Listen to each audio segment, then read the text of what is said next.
Hello, everyone. I'm Colin Tessier of WrestleZone.com. I'm here to talk about NXT 2.0. John is under the weather tonight, so he was unable to join me. Hopefully, that's not a problem. We'll press on and talk about this show by ourselves here. Feel by you guys. Tell me what you think about the show, and we'll just do that as we do sometimes. Unfortunately, John, as I said, under the weather. Hopefully, he feels better ASAP. Shout out to John there. Hope he's taking care of himself. But we're here to talk about NXT 2.0. 1 week removed.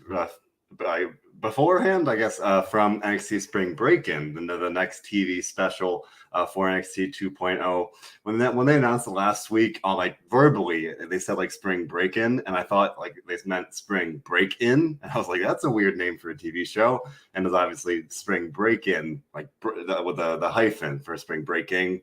It's kind of goofy. It's kind of fun. Somewhere in between. Your mileage may vary, but they did definitely load up the card more tonight, adding more matches, adding more heat, I guess, for lack of a better word, to some of the matches already announced. We'll break into all that stuff and more, and some more announcements as well that don't necessarily pertain to next week, but maybe the more.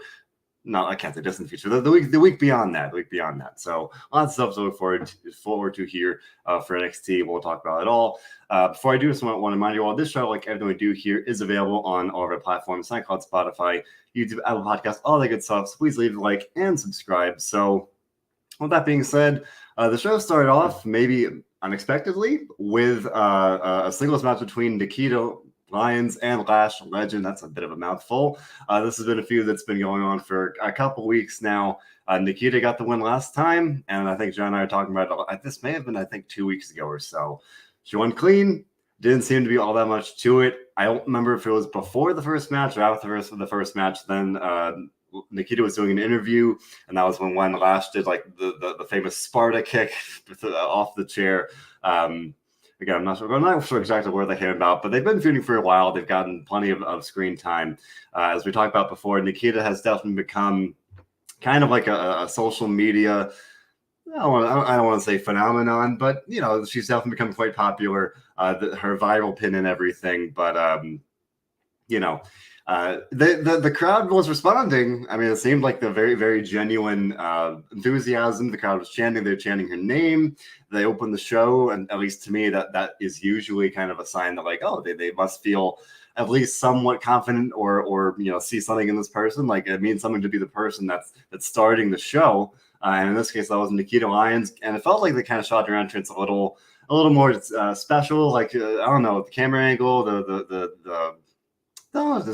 maybe I was reading too much into it, but all things combined, opening the show, facing Lash Legend, and then Nikkita won, and then right after the match, she got attacked by Natalya. Obviously, last week she had stepped up to Natalya and basically said, after this match with Lash Legend, I want to face you. Natalya kind of jump started that and attacked her. Lash Legend and Natalya beat her down. Cora Jade made the save. Obviously, Natalya and Cora Jade have been feuding for a little bit here. And then that's up the tag team match for Spring Breakin next week. So we can look forward to that. In a promo, Natalya said that she wanted to break Cora Jade's legs and also wanted to find out just how flexible Nikkita Lyons was, or is, I should say. So there's what else do you need? What more reasoning do you need to tune in for that one? But yeah, like I said, they're definitely leaning into that side of the Nikkita Lyons fandom, for better or worse. I don't really know. But right off the bat here, Steven Chambers says by the end of the year, we will see Nikkita Lyons versus Mandy Rose.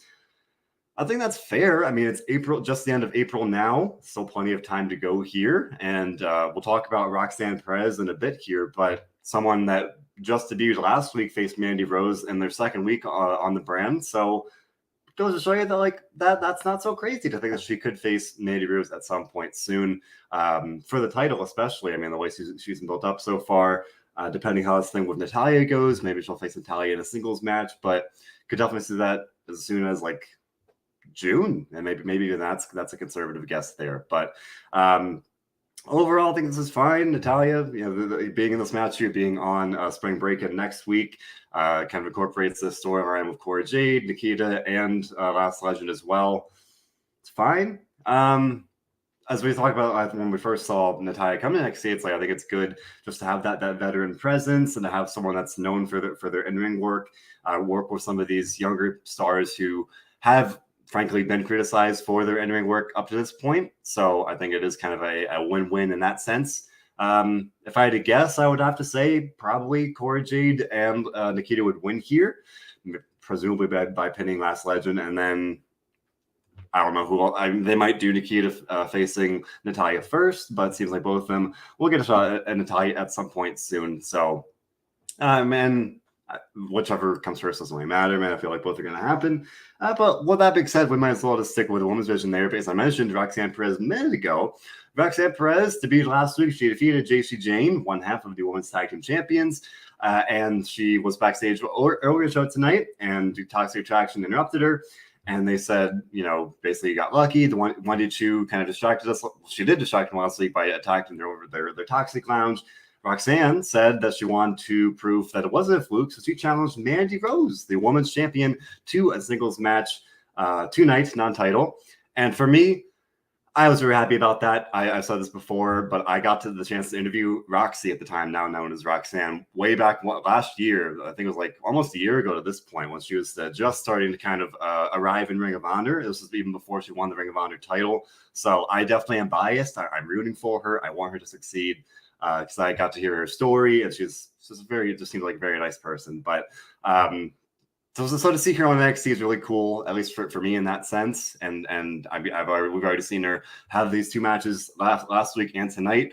I've been impressed. I mean, I got to see her a lot in Ring of Honor, and I don't think she's missed a beat. I think she held her own with Mandy Rose tonight. And Mandy being someone that's been on the main roster, that's competed on pay-per-views or premium live events, like someone that's really been kind of a featured star for quite a while now, and someone who now holds the women's championship. So definitely a good start to her run on NXT here. She did not get the win tonight, but she definitely delivered one heck of a performance. Then after the match, 1-2 came into the ring and sprayed Toxic Attraction. I think she sprayed her with some like water or something at first, and then when they escaped, she and Roxanne sprayed them with like Silly Spring on the ramp. I thought that was a little silly, especially because she just had Roxanne had just had this really good match. I'm like, you really need to do that. I'm learning I don't love like goofy comedy like that in wrestling. Like I have a taste for it sometimes. Again, as I always say, it's subjective, but like when it's done well, when you're just kind of shooting someone with silly strings, kind of like a slapstick kind of thing, I don't love that. And again, especially seconds after this really good main event, I didn't technically this is the main event match. I didn't love how that kind of was the last thing we saw of Roxy tonight. I would have rather we kind of went out saying, hey, she had this good match, she lost, but this was only her second week on the show, and clearly a good performance like that is setting her up for success moving on here. But not just that she loves Roxanne. Brian, I saw this one going around tonight as well. Brian saying that Roxy, or Roxanne in this case, reminds him of AJ Lee. Yeah, I've definitely seen that comparison. If I remember correctly, she said in my interview with her that she definitely took a lot of inspiration from AJ Lee when she was growing up, that she was one of her favorites. So there you go. Definitely a connection there. Nesha says the Roxanne future champion. I mean, we're only 2 weeks in, but tonight I was like, to give her the title, you cowards. Like, I don't even care. Maybe not like next month, but like, maybe this summer or something. Mandy's got to lose it at some point. And I could definitely see Roxanne being the next champion at this point. If I had to really think about it, like, other than like Io Shirai, Kaylee Ray, or I should say Alba Fire. Sorry, she's been renamed. We'll talk about that in a minute as well. There isn't anyone that really jumps out at me right this very minute as like the genuine contender to be the next champion. They have options. There are people that can challenge her, but like the next champion material, Cora Jade, maybe, but I think Roxanne could definitely be that next champion. Again, maybe in the summer, a couple months down the road. Like, I don't know. Again, I'm biased. I will admit that right off the bat. But I hope it. I hope to see it. We got Nesha saying it will be the next 6 months. Just like we were talking about earlier with the Nikkita Lyons thing. That's not all that crazy. I mean, 6 months down the road, that'll be October. Could see it, or I guess maybe technically November at that point. But I think that's a fairly realistic possibility. Again, her second week on the show, she's facing the women's champion here. So to me, that does mean something, that they at least have some hope for her or see her in that kind of vein of like someone they want to push pretty quickly. I mean, not even someone like Taya Valkyrie or Frankie Monet, as she got renamed during run NXT. I mean, it took her a while to get a title shot or to face the champion. So this does kind of signify to me that they, think highly of her, at least in that sense. So I'm hopeful. I'm hopeful for that. Brian's coming around on the 1D2 gimmicks thing. He's starting to like it. To each their own. I'm getting used to it. If that helps, I'm not like so negative on it to the point that I like need to bash it every time it's on. Like I just said, I like the silly string thing, but the gimmick itself, I'm like, it's all right. Like I'm not going to bash it every single time. Like I'm starting to just kind of to roll with it, I guess. We got DJ saying he sees 1D2 as next women's champion. I mean, it feels like they're definitely going to give her a title match. That definitely feels like where we're going. I don't know if she's going to win, though. Like, I don't know if I see her as women's champion material right now based on what we've seen so far. I could easily be wrong on that, but I don't know. I don't know if I see it as right here today. I mean, I'm saying Roxy maybe in like 6 months. Wendy, maybe. I mean, I really think they need to kind of turn it around and build her up as a more legitimate competitor in that case. We haven't really seen much of her in that sense. She competed in the Dusty Cup. We got to see her, compete in that sense. But again, as a legitimate singles competitor, I'm not sold yet. Steven says Mandy keeping the title for a while. Yeah, I definitely agree. A while being, who knows? She's definitely been a successful champion up to this point. And as I just said a minute ago, there's no one I could really think of at this very minute that I could see dethroning her right here today. So I would have to imagine she probably won't lose it any sooner than, I'll go prediction right here. She will keep the title at least until I'm going to assume they're going to do like a Great American Bash kind of thing in July. That'll be like my first possible time she was losing. Like I don't see she's not going to defend it next week. And I don't think she would lose it on the random episode of NXT necessarily. So that'll be my guess at this point. Could easily be wrong. But as for Wendy and Roxanne, Steven says they could go for the tag belts. Well, the tag team division definitely does need more tag teams here. But I don't know. I was definitely bothered again. I was bothered by kind of roping Roxanne into this. It made sense because she was there. It makes sense because Wendy was helping her. But just to get to rope her into this kind of silly string thing seemed a little goofy to me. And like I want, as someone that doesn't love the gimmick in the first place, I was hoping that she wouldn't get kind of roped in with that. But the thought of them being the tag team champions, I mean, Roxanne being a champion at this point, I'd be happy, even if it's with 1-2 at this point as the tag team champions. Maybe that'd be a good stepping stone to her challenging for the singles title. I think that's possible. We got Brian saying that NXT 2.0 has a good number of tag teams. I mean, I'm thinking about it right now.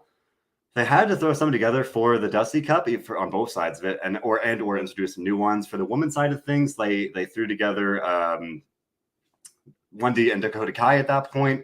They had now known as Katana Chance and Caden Carter, Kaylee Ray and Io Shirai, Toxic Attraction Person. So now that you mentioned, I mean, compared to the two teams they've got in the main roster, NXT definitely does have the advantage in that sense.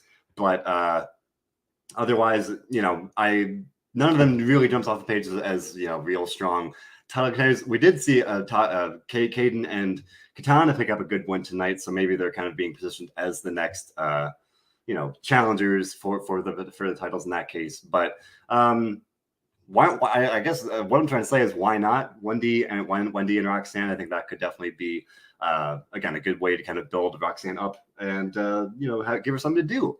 We just got a comment about the Viking Raiders, so I might as well segue to that. We've got DJ saying the Viking Raiders down in NXT. They thinking that DJ brought this up on the Raw show last night. He said why they could have Sonya Deville get like punished and sent to NXT as like a demotion for abusing her power. They could have her join Toxic Attraction. Obviously, if she has ties with Mandy Rose, they were in Fire and Desire, and they feuded. Obviously, they also feuded as well. I like that connection. I'd be curious to see how they explain that. We know they're friends in real life, but I would be curious about how they would play that from a storyline, as they did have like this really bitter blood feud for quite a while. but I like the idea. I think that'd be. I mean, I went off about it last night about how no one holds Sonya accountable for her abuse of power on the main roster. So I definitely think something like this of sending her to NXT would be pretty interesting, just to kind of make it feel more realistic. Again, to have consequences and stakes for actions is always a good thing. So DJ, I definitely like the idea. But I mentioned the Viking Raiders being on NXT now. So Roderick Strong kept promo tonight. He was talking to Diamond Mine. He was upset that he was upset that they were losing lately. They lost the tag title gauntlet match. I think that was like 2 weeks ago at this point. Ivan Nile lost recently, and we had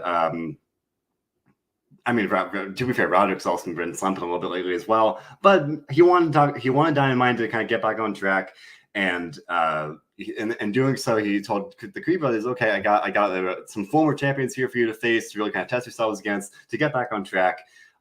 I for a second thought they would do a mystery kind of thing, because like Roderick was like their former champions, they're a world class team or something like that. And for a second, I thought they would leave it as like a mystery opponent for next week, just kind of with those hints in mind. But no, the Viking Raiders showed up to confront the Creed Brothers as their opponents for next week for the Spring Breakin special. So we'll see that next week, a tag team match between those two teams. I thought this was very, very cool. I was very happy to see it, in terms of having the Viking Raiders back on NXT. I think they won the NXT tag titles right before I started watching the show. I did see the end of their run on NXT. I remember, I think it was TakeOver New York 2019 or so. I think that's when they faced Aleister Black at the time and Ricochet. I remember liking that a lot, and that was kind of their send off from NXT. They got called up to the main roster right when I got back into watching WWE again, right back at the beginning of 2019.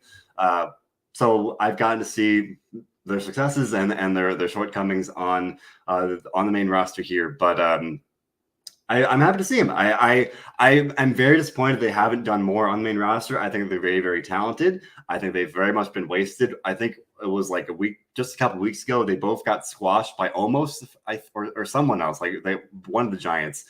I feel like it was Almost. They got totally squashed. I think it was on Raw, which was not a good look. But I was very happy to have them back on NXT. DJ makes up a good point about wondering if they're back on NXT because they lost MSK. I don't know if this is like a full-time move to NXT. This did feel kind of like a featured match for Spring Breakin. The Roderick was like, okay, I'm going to bring them in to test you guys, and it seemed like kind of like a maybe a bit of a one-off. They faced Idris Anifa and Malik Blade tonight and won that match, but otherwise it didn't really feel like this was like they're back on NXT. It felt like they're back for now, and then they'll be back next week. But we saw, AJ Styles was on NXT a couple weeks ago. We've seen a couple other stars kind of come and go here, and I think that's what we're looking at here. I think it would make sense to have them, kind of like the Ty, what we're seeing now, pulling double duty. I'd be happy to see that, but it did feel more kind of like a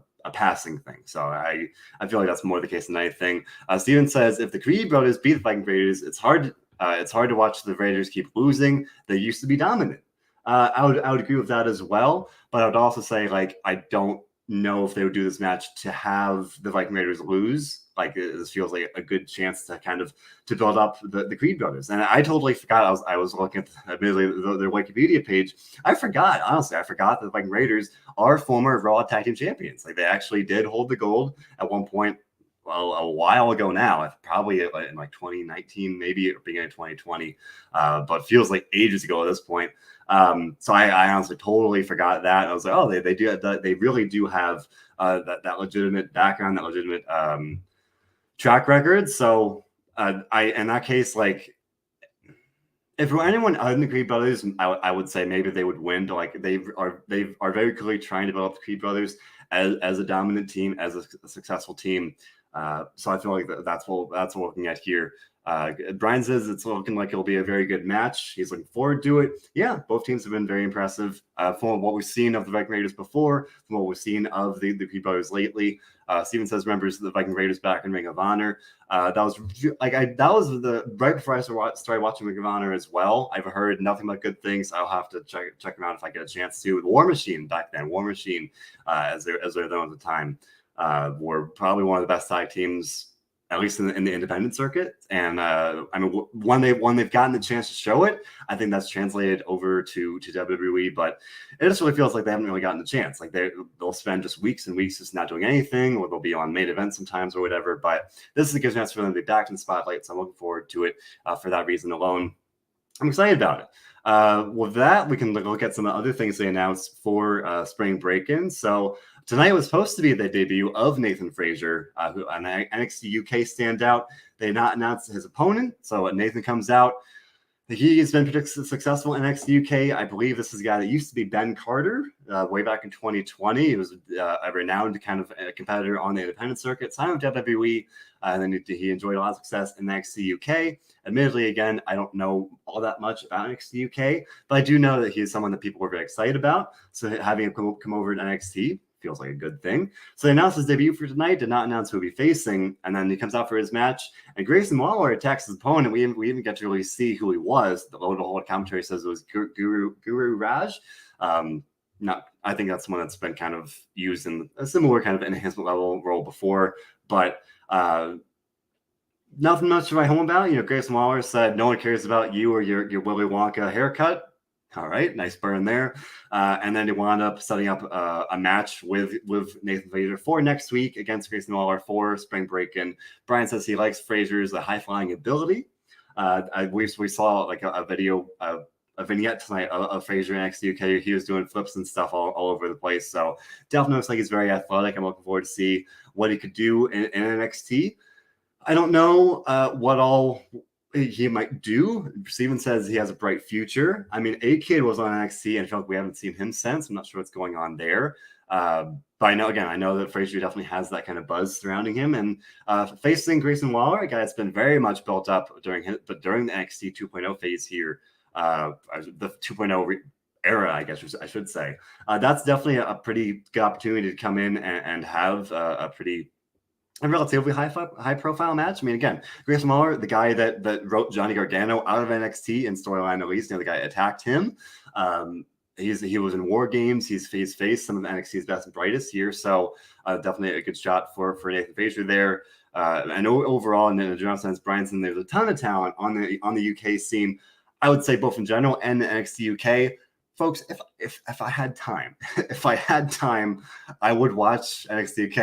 I always want to, but it's on Thursdays. It's my day off. There's so much wrestling to begin with. I'm like, oh man, I try to keep up with it, and I always hear they're doing such great stuff, and I always mean to, but by the time I'm finished with everything else, I'm like, it slips through the cracks.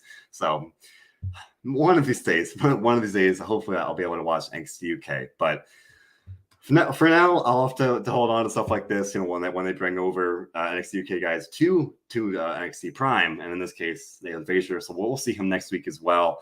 Now, as you watch NXT UK on the weekend, maybe I'll try to make a habit of watching it on non-show Sundays when there's not a pay-per-view or something. Maybe I'll try and at least put it on in the background or something. I don't know. I work Sundays as well. I gotta make that time. I know they're doing great stuff, and I should do my homework and watch to see who's kind of coming up, who's coming up next year on NXT UK. Because now, as we're seeing, they are coming over to NXT Prime at this point. So. Hopefully I'll be able to find a way to do it. But DJ says, "Oh crap, we still have to talk about that." Well, I don't want to insult him, but he says we still have to talk about Von Wagner. So earlier today, on social media channels, WWE announced that Zion Quinn will be unable to compete. He was scheduled to face Tony D'Angelo. So they made that announcement, and at first I wasn't sure if Tony would face someone else. And then Robert Stone, Von Wagner's manager, or I don't know, whatever you want to call him. Let's go manager, advocate. I don't know. Announced that or tweeted that in response, Zion might be soft, but my guy, Von Wagner is not soft. He's man enough to step up. He'll face Tony D'Angelo, decide to pay his fine, and his suspension was uplifted, so he had to pay his fine so he could compete. He was suspended for attacking Jacket Time. We never got to talk about Kushida leaving, so I'll bring that up later in the show as well. Kushida, no longer in the company, but his last time spotted on the show, he's getting attacked by Von Wagner there. But this is Von Wagner's first time back on the show since then. Faced Tony D'Angelo. This was a very hard-fought match. This actually got time. It was competitive. I was impressed in that sense. I didn't really know. One issue I had was neither guy was inherently the good guy. Like, Tony D'Angelo is like the mobster of NXT. Von Wagner definitely the heel of the two, but they haven't really made it clear, like, oh, you should cheer Tony D'Angelo because he's literally a mobster, and now we got to meet his goons tonight. If you don't know, help me out. I forgot their names. They were very Godfather-like. They're I think one of them is called like Slacks or something like that. But hard fought match. I was pleasantly impressed. I've said it before. I feel like Tony D'Angelo has been more of a character guy. I mean, he does like the whole Italian and then mob boss thing. But like when we get to see him in a match like this, I'm always left feeling very impressed. Like I remember he held his own with Pete Dunne in several matches, or now Butch. And so I guess I gotta admit, Von Wagner was maybe not as impressive, but I was expecting worse. And we all here pretty much agreed that we're not his biggest fans. So to have him have a fairly good match was a pleasant surprise. In the end, Santos Escobar and Legado del Fantasma distracted and attacked Tony and helped Von Wagner win the match clean. Well, not clean, but decisively with a pinfall there, 1, 2, 3. So he got the win. That was a big win. The commentary team called it Von Wagner's biggest win. If I remember correctly, he beat Kyle O'Reilly in Kyle's last match in NXT. So I didn't exactly agree with that, but they weren't about to, I guess, acknowledge that on the show. Brian wonders what they see in Wagner. He's got the size. He's got the pedigree. I think he's either a second or third generation superstar, I should say.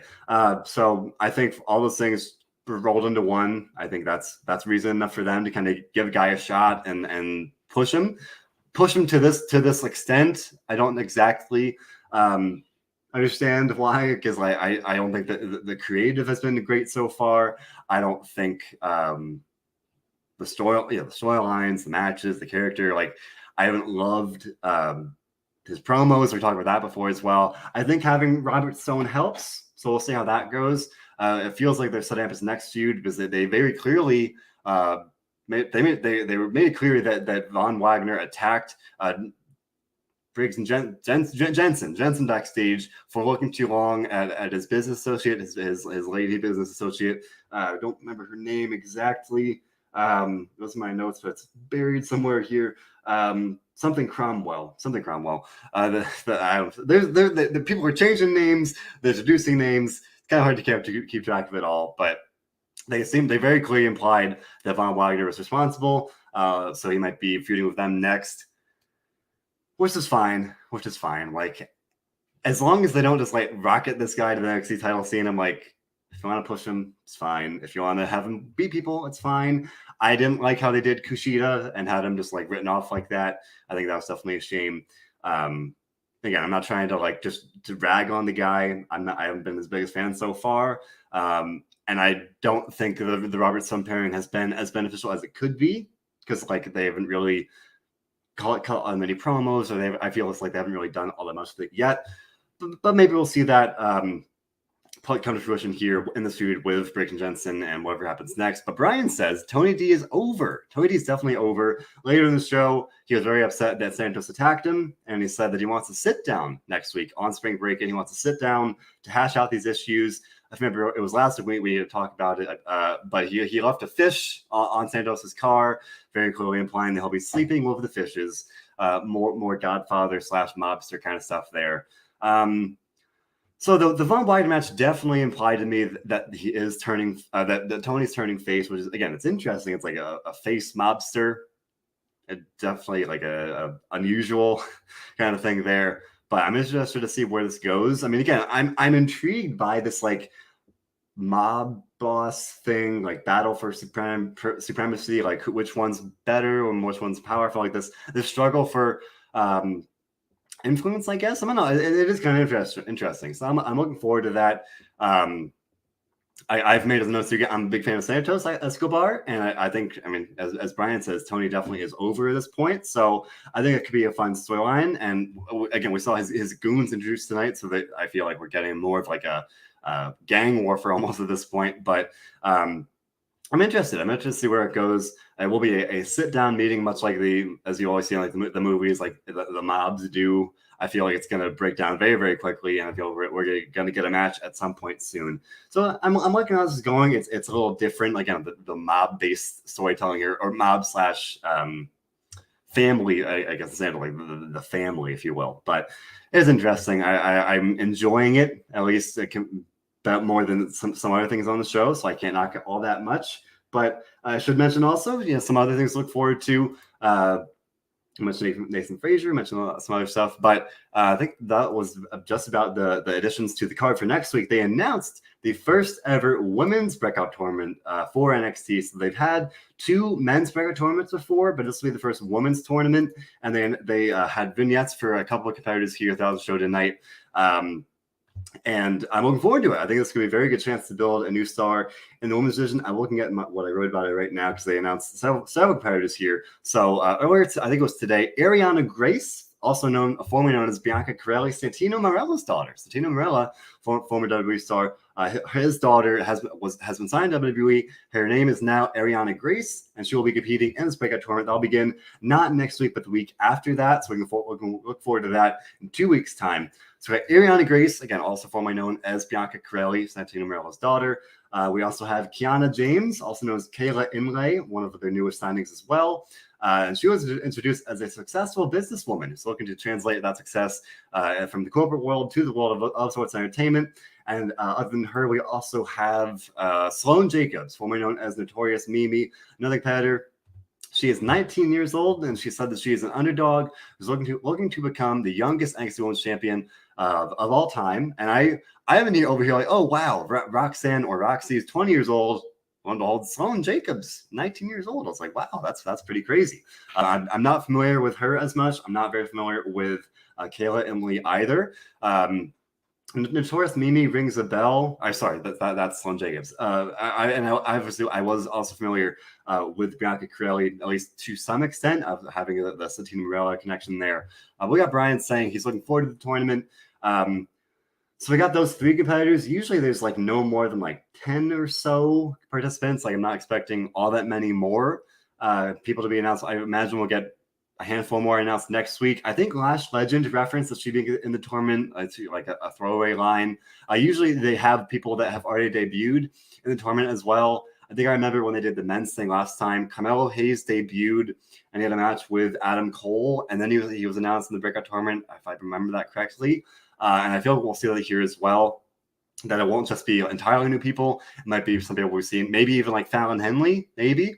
But DJ asked, with the breakout tournament, we saw tonight who has the brightest future and the best chance to win it. So again, we saw Kiana James, Ariana Grace, and Sloane Jacobs. I can't help but think that Roxanne might be in the tournament as well. Based on what we saw tonight, she beat Jason Jane last week. She was in this match with Mandy Rose. In one way, I don't think she needs it. I definitely she needs it because she just faced Mandy Rose tonight. But at the same time, if she's in it, to me, she's the automatic favorite. She just held her own with Mandy Rose, almost beat her on several occasions. So I really think that I hope, I don't know. In some ways, I hope she's in it. I think she'll be a favorite to win it. I'd be rooting for her because again, I'm biased in that sense. But if you're asking about the people we saw tonight, I feel like maybe Ariana Grace. Again, I feel like they do like to push the second generation or the family legacy people, just out of, if not loyalty, out of, I don't know, familiarity. Well, maybe loyalty is the answer to some extent. I think there's something there. Although she's still very, very young, I think they might be tempted to go in that direction. Again, I'm not as familiar with Kiana or Sloane in this case, either in Kayla Inlay or Notorious Mimi.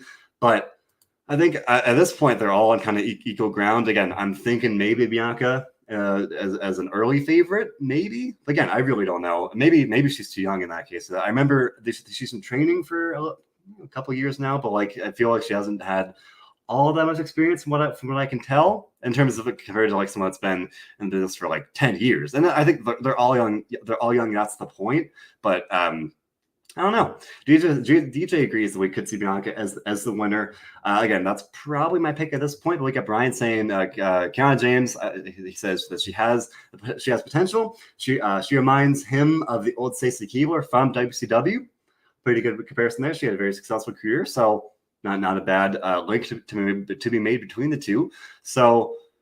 Yeah, I don't know.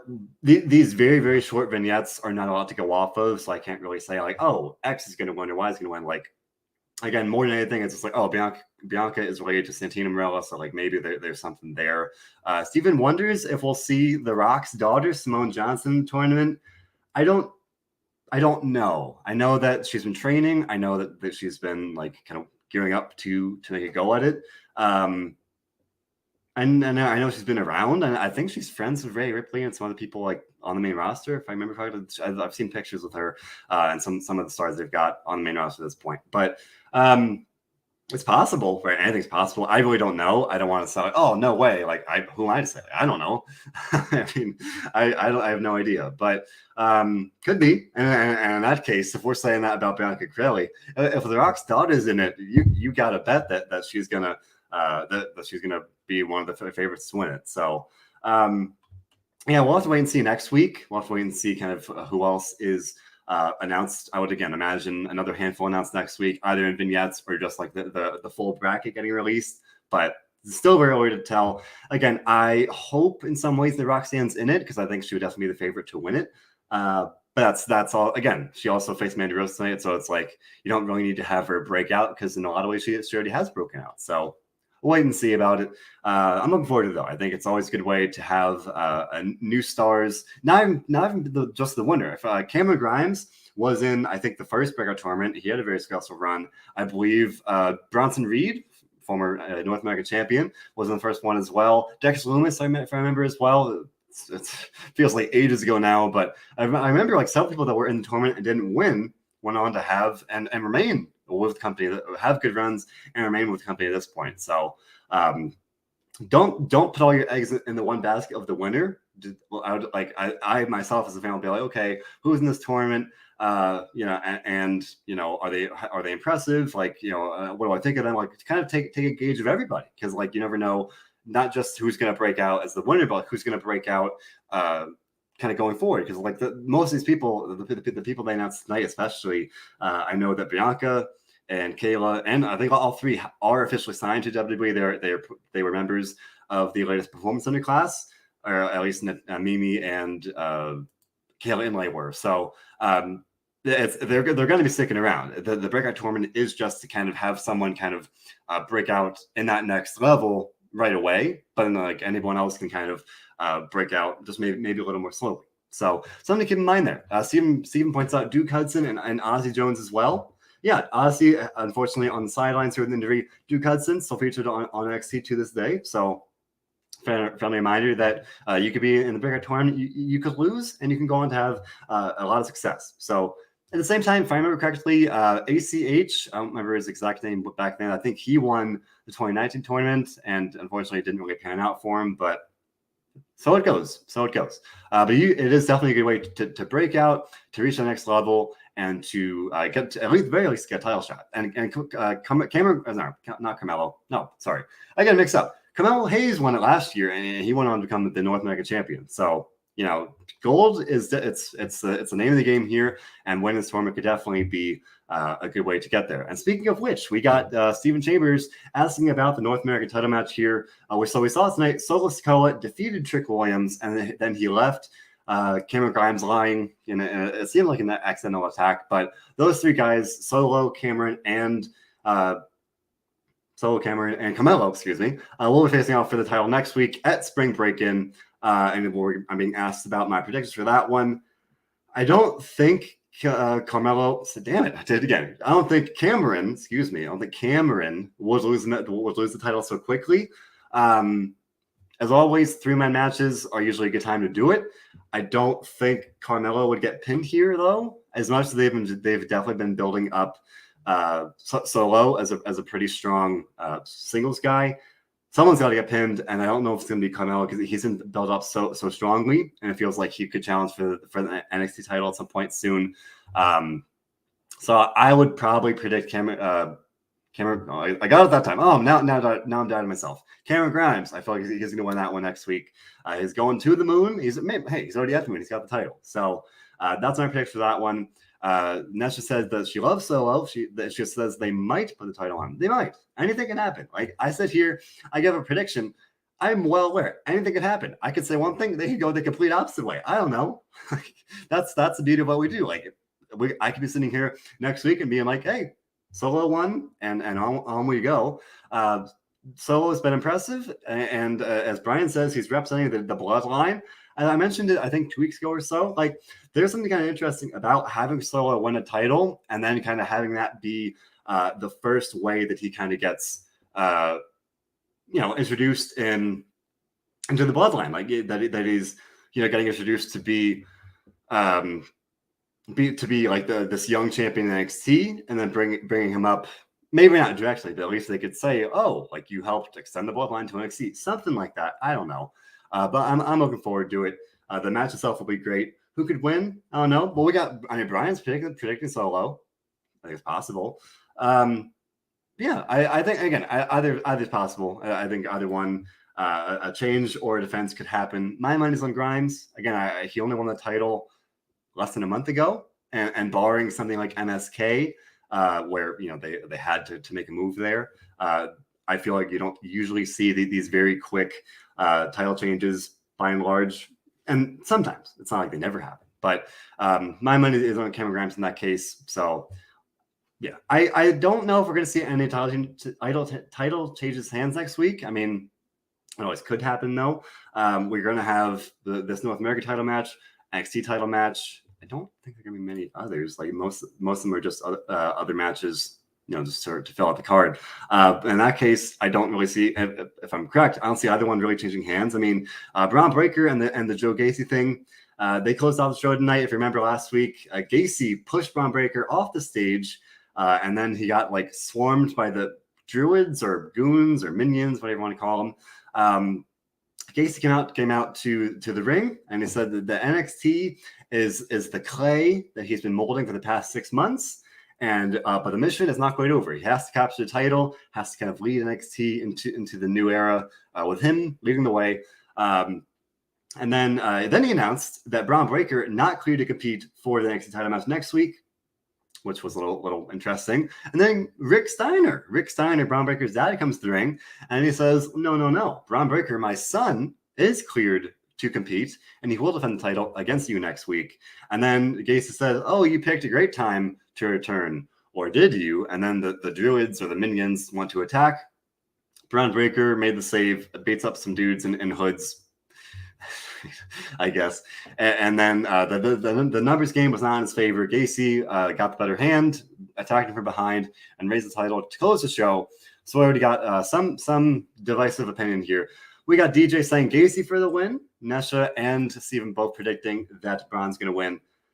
I don't see Gacy winning here. Like, this has been a featured story. They're trying to tell a story and to have it be this compelling feud here by involving Rick Steiner and to tell an emotional storyline here. And I credit them for that. It's been a little goofy with the druids and we pushed them off the stage and everything. Like, it's been a little goofy here and there. Like they abducted Rick Steiner. Like, I guess, yeah, a little more silly than cool in my mind. But at least they're trying. They're telling a story. They're trying to make it feel meaningful and impactful.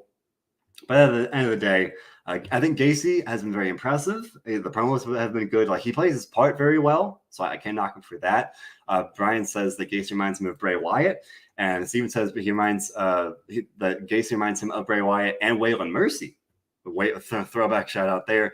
DJ says Braun is already a multi-time champion. He needs to pass it on. I mean, Braun just got the title back a couple weeks ago, so I don't know if it's quite that time yet. I feel like him being the NXT 2.0 guy, whoever beats him has to be the next guy. And I don't really see Joe Gacy in that role. I see him more as the Bray Wyatt in a lot of ways, not someone that you could really, and not to say that Bray Wyatt wasn't, but not your face of the company. I don't know, or in this case, the brand. I think Carmelo Hayes comes to mind. Probably is the lady favorite at this point, but otherwise, I don't quite see it being Gacy, at least not right now. At least not right now. This has felt like, even though they've like tried to heat it up with the Rick Steiner stuff and the Hall of Fame ring and stuff, I don't see it as more than this like transitional thing. I think Breaker's going to move on to somebody else after next week. So that's my 2 cents on it. But Nesha agrees. Nesha says she does not see Gacy as a champion either, and that's, to me, I'm not knocking him when I say that. Like I don't see him as a champion right now. Bray Wyatt won titles. That he did. So he could easily win the title at some point. I do think it is a bit soon, at least sitting here today. So I don't think that he's going to get it right there. But otherwise, here we talked about the Breakout tournament. We talked about some of the additions to the card for Spring Breakin. Should just mention that they did announce yet another name change tonight. We had a vignette. We'll talk about another vignette as well here. One vignette for the former Kaylee Ray. She is now Alba Fire. All right.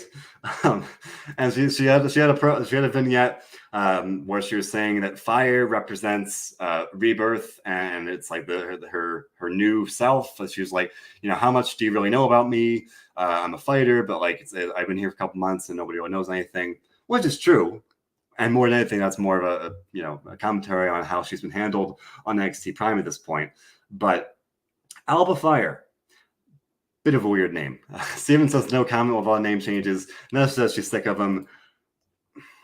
My problem with it is that it's just silly. Like, why? Like, you take Kaylee Ray, a former NXT UK Women's Champion, Pete Dunne as well, and we've already talked about that at nauseum here. But Kaylee Ray, former NXT UK Women's Champion, she's been on the show for a couple months now. Granted, she's pretty inconsistent. She won. She and Io Shirai won the Women's Dusty Cup.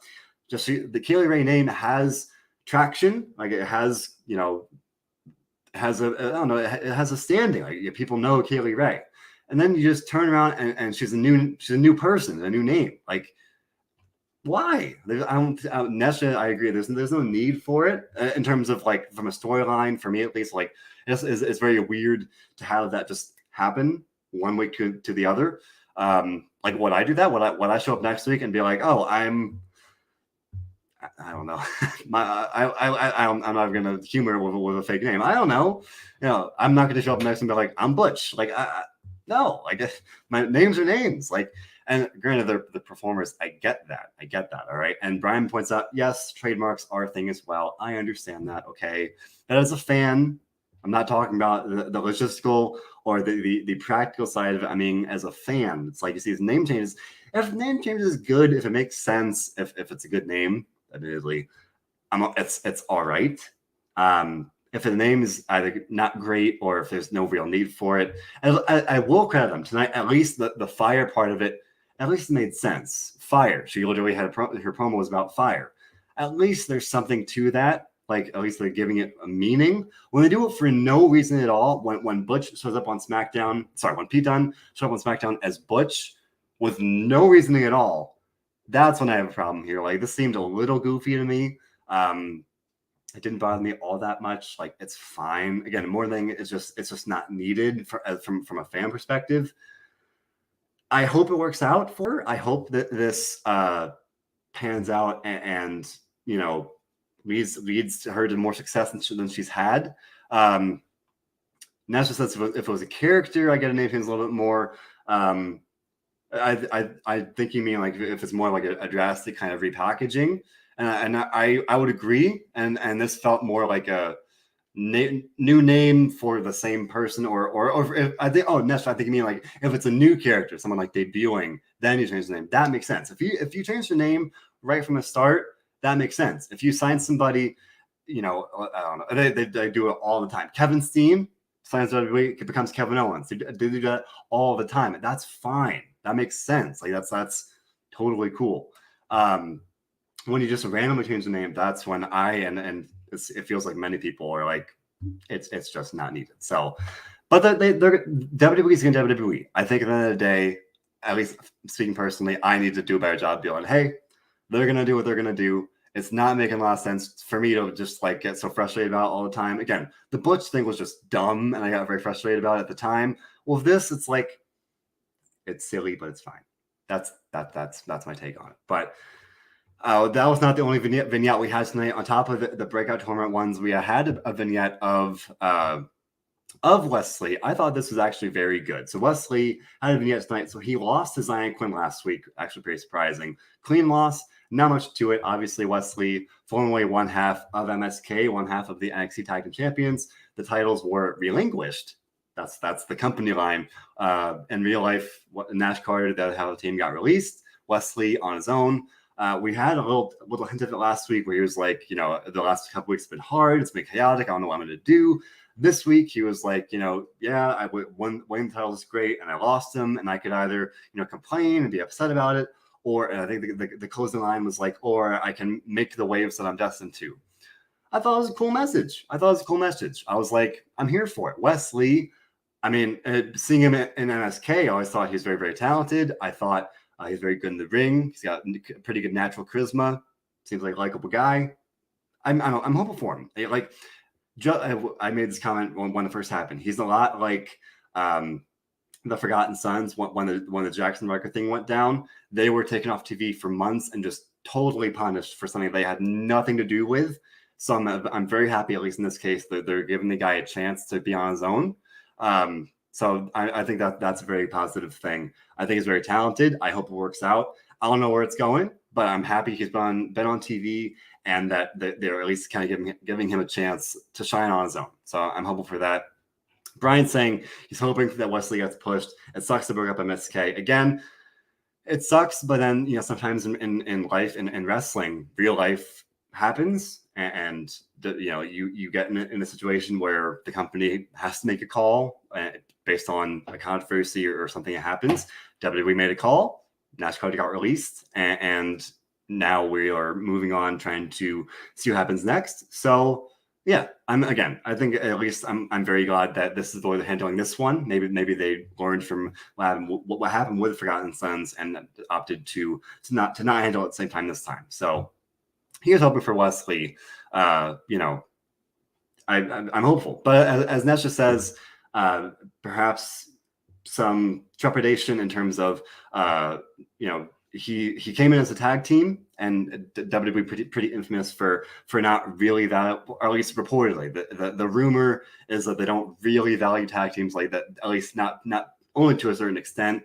And when you have someone come in as 100% as a tag team, and the tag team doesn't break up intentionally, where they're forced to break up, that does feel kind of like a valid sign of concern in that case. So we'll have to wait and see what happens there. I'm hopeful for him. I hope it pans out and that he has a lot of success. But Steven says it depends how they're booking him, and he says West should be fine. Again, he's very talented. I'm excited about it. At least to see what happens. I like the promo. I thought it was a good message. I'm looking forward to see what happens next. DJ asked about Ghost of Knowing Veterans. They had a promo backstage, and this was like after the show, and they said like, oh, you won't see Drake and Gibson anymore. Didn't hear anything about them getting released. I didn't hear any reports or rumors or anything like that. So that definitely did feel like a storyline thing. Whether that's that they're going back to NXT UK, very well could happen. I haven't heard anything period about that. But again, that definitely did feel more like a storyline thing. So with that being said, looking at my notes here, there's a 6-man tag so the 6-man tag with Legato, Briggs, and not Jensen. Jensen was taken out with a backstage attack. And again, as mentioned earlier, courtesy of Von Wagner. So Legato had the numbers advantage here. Josh Briggs and Fallon Henley against Raul Mendoza, and he got renamed to something. I don't remember what it was off the top of my head. There's so many names here, folks. Like it's really hard to keep track. But it was Raul Mendoza, Joaquin Wild. Excuse me. There we go. Joaquin Wild and Electra Lopez. Thankfully, in this case, Legato won as they should have. They had the numbers advantage. They had the experience advantage. So they won the match, and I thought that was the right call. Feels like we could get a rematch because Jensen was not involved here. But I've said it before, Legato, very impressive. I think they should be. We're sitting here now. Like I've said this from the start, I want them to be built up as a successful faction, and it feels like that it's very much stop and start. And they lost their feud with Hit Row essentially, at least if I remember correctly. So it feels like I don't think they were feuded with Imperium, but it feels like they've always kind of been in the background of NXT. Like they've been a stable, but they haven't been like a real breakout stable. They haven't. I mean, Santos had the cruiserweight title at one point, but otherwise they've been a stable that hasn't had titles. So maybe that'll help them get to the next level. I don't know. Good match though. Brian says it was fun. Fallon and Electra were impressive. I thought they were impressive. I thought Briggs was impressive as well. I made no secret, I'm not a big fan of his gimmick, but I thought he was good in this match. So, again, when I guess it applies to the characters as well. When NXT focuses on the wrestling, it's a good show. When some of these characters focus on the wrestling, I'm more receptive to them, I guess. DJ points out maybe a question here about Legado being a babyface. He said they have a lot of positive crowd reactions. I mean, I do think the Capitol Wrestling Center crowd is very distinct in terms of like they're going to cheer who they're going to cheer. I wouldn't read too much into that. We saw tonight, Tony D'Angelo kind of became a babyface by default because he was facing Von Wagner, and then we saw this as part of his feud with Santos that he's becoming the babyface. So it's actually to that I would say it feels like Legado are still the heels because Tony D'Angelo is kind of the heel there, but maybe it's more of a shades of gray. Maybe it's a shades of gray kind of thing. So with that being said, we'll have to wait and see. Maybe the sit down next week will shine a little more color on that. But it definitely does feel like Tony is more of the face. Legado are more of the heel at this point. But maybe they'll flip. Well, with all that being said, actually a pretty eventful episode tonight. Lots of stuff to get into. We had the women's breakout tournament. We announcement. We had more additions to the spring break-in card for next week, and last minute hype for that show as well. With all that in mind, a fairly decent to good episode tonight. Again, we are a far way away from some of the really, really bad episodes of the past. For me, I would go for like a 6.8-ish. Like it felt kind of roughly on par with Raw last night, and at least for NXT, I didn't think it was all that bad. And I think it was like great either. I thought it was a fine show, especially by NXT 2.0 standards. Steven said 6.5, DJ with an 8.5, Nashville with a 7, and Joseph Priestley with a 7. And Joseph also said NXT 2.0 is great, but they need to stop changing people's names. It's way too confusing. I definitely agree. Like it's confusing, it's unnecessary, it's annoying. Again, I know logically speaking, I know why they do it. Okay, and even that, like, it's a little silly. To be that kind of like specific about names like that. But again, they're gonna do what they're gonna do. I do think it's valid criticism to have a bone to pick with all the name changes, but we move on. It was a decent show. I thought it was a fine show. I didn't have all that many problems with it. So to me, that's a win in my book. But Brian says that it was a 7 for him. The matches were fun. The card for the spring break-in looks good. So as we're talking about through the show, throughout the show tonight, pretty good card for the show next week. We'll be back here to talk about it next Tuesday on NXT Post Show. Hopefully, John will be back to 100%, feeling well by the time that comes. Otherwise, we'll be here scheduled permitting, and we should be. Robert and I should be here on Friday to talk about Friday Night SmackDown. And John and I should be here on Monday to talk about Monday Raw. 2 Dynamite Dudes and a Rampage. Marcus and Dominic cover all things AEW. Please leave a like and subscribe. Otherwise, we've constantly got a great string of interviews constantly coming at you. Bill Pritchard recently interviewed Speedball Mike Bailey, Tasha Steeles, more people than I can even name. So make sure to leave a like and subscribe. All of our channels, all that good stuff. Post shows, interviews, lots of great stuff to check out. All on SoundCloud, Spotify, YouTube. You know where to find us. Please leave a like and subscribe. I meant to say it earlier, but Brian with some kind words, and Nesha, and I think Steven as well, had said, John, feel better. Again, hope you if you're watching, hope you're feeling better ASAP. No fun being under the weather like that. But otherwise, here, onward we go. Again, it's post WrestleMania season, so we're back to a fairly normal routine in this case, and it's a welcome return to normalcy, because again, WrestleMania week, crazy. So very, very welcome to have a normal week. It's good. With that said, we're coming together to do one thing. I'm not going to give it away because I want to make sure I say, folks, thank you so much for listening. I really do appreciate it, especially nights like this one by myself. I do my best to come here to talk about NXT, like to talk for a whole hour by myself. Like, I do my best. So I appreciate the support. It means a lot. You know, when there's two of us, I feel like that might go a little better, but we do the best we can. DJ points out I forgot Kushida. I mean, at this point, it sucks. Kushida got and he didn't get released. He left the company. His contract expired. They didn't do him right. I think that was an absolute shame. He's so talented. He's like one of the best wrestlers that they had in terms of like an in-ring wrestler. He is one of the best Japanese wrestlers in recent history in terms of like at least this generation. I'm a big fan of his. I always want him to do more in NXT. It's very disappointing that didn't pan out. At the same time, I imagine he'll be happier. I don't know him at all. I'm saying as someone that's a wrestler's wrestler that wants to wrestle, not being in jacket time, not being on NXT 2.0, I imagine that's probably a win in his book. So I have to imagine he'll probably be going back to New Japan possibly, and I'm sure he'll be happy there again rather than NXT 2.0. I mean, again, we're trying to be positive. We're trying to enjoy it. It's gotten better, but when you're stuck in jacket time, he'll be better off. So Brian says that he deserved better. He does deserve better. Again, I think he's going to get that. I think he's going to get better treatment, get better whatever you want to say, because he'll be better off. He'll wind up better moving forward here. As Steven says, he'll probably wind up at the Forbidden Door pay-per-view. I don't think so. I imagine he'll be going to New Japan. And what we see beyond that, I don't know. But again, do I wish his NXT run worked out better? 100%. I remember when this news first broke, I was like, damn, I really liked his match with Johnny Gargano back on NXT way back when. I remember he had a good match with Roderick Strong. Anytime he got to wrestle, like he had a good match, but then he gets stuck in jacket time. And that you're fighting uphill battle with that one. Like we joked about it. A lot of you guys seem to like jacket time. I did not like it from the start. I was like, Kushida's great. Ikumajiro's very talented. It's not good. So, shout out to Kushida. Here's hoping that, again, he winds up better off here in New Japan or wherever else it might be.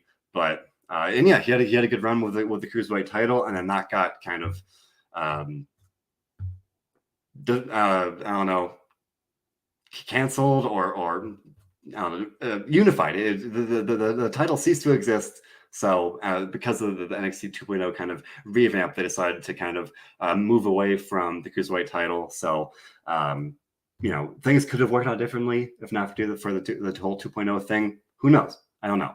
He deserves better. He's a great wrestler. I'm sure he's gonna be fine. He's gonna be having great matches in New Japan and whoever knows where else, but it's gonna work out for the best. And again, I think it's for the best. Like he was not having a great run on 2.0, so I think it's WWE's loss is his game. That's what it boils down to. So with that being said, now that we got that out of the way, thank you all so much for listening. I appreciate it so much. It means a lot. We all come here together to do the one thing above all others, and that is to escape the scary world outside, to come here together and to enjoy wrestling. Thanks for listening, everybody.